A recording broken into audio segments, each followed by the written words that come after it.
अकोला शहरात अवैध सावकारी सुरू असल्याच्या प्राप्त तक्रारीच्या अनुषंगाने जिल्हा प्रशासनाने मोठी कारवाई केली आहे। माननीय जिल्हाधिकारी श्रीमती वर्षा मीना, जिल्हा पोलीस अधीक्षक अर्चित चांडक, विभागीय सहनिबंधक सहकारी संस्था अमरावती गौतम वर्धन तसेच जिल्हा उपनिबंधक अकोला वाशिम गितेशचंद्र साबळे यांच्या मार्गदर्शनाखाली ही संयुक्त धाड मोहीम राबविण्यात आली।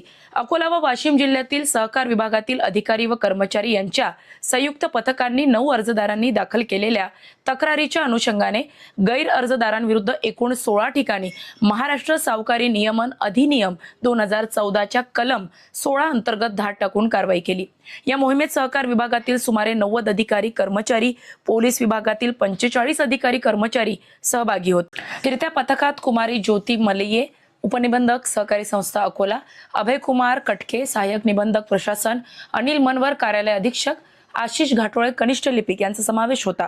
या कारवाई दरम्यान इसार पावत्या, कोरे धनादेश म्हणजे चेक, कोरे बॉन्ड, मूळ व झेरॉक्स खरेदी खत, डायऱ्या, ताबा विक्री पावत्या, करारनामे, गहाणखत, सातबारा उतारे, रोकड व खाते वह्या आदी आक्षेपार्ह कागदपत्रे जप्त करण्यात आली आहेत। जप्त केलेल्या कागदपत्रांची सखोल चौकशी व पडताळणी केल्यानंतर तक्रारींमध्ये तथ्य आढळल्यास संबंधितांवर महाराष्ट्र सावकारी अधिनियम 2014 अंतर्गत कठोर कारवाई करण्यात येणार असल्याचे प्रशासनाने स्पष्ट केले। दरम्यान अकोला व वाशिम जिल्ह्यातील सावकारग्रस्त नागरिक, शेतकऱ्यांनी पुढाकार घेऊन तक्रारी दाखल कराव्यात।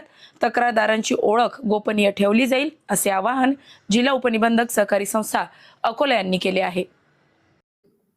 आज अकोला शहरामध्ये अवैध सावकारीच्या अनुषंगाने प्राप्त तक्रारीच्या अनुषंगाने माननीय जिल्हाधिकारी मॅडम, माननीय पोलीस अधीक्षक साहेब तसेच माननीय आमचे विभागीय सहनिबंधक गौतम वर्धन सर तसेच आमचे जिल्हा उपनिबंधक श्री साबळे सर यांच्या मार्गदर्शनामध्ये 9 ठिकाणी 9 सावकारांच्या तक्रारीच्या अनुषंगाने 16 ठिकाणी आज धाडसत्र राबवण्यात आलेले आहे।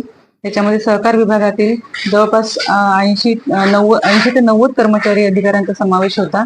तसेच पोलीस विभागातील जवळपास 45 अधिकारी पोलीस यांचा सहभाग होता।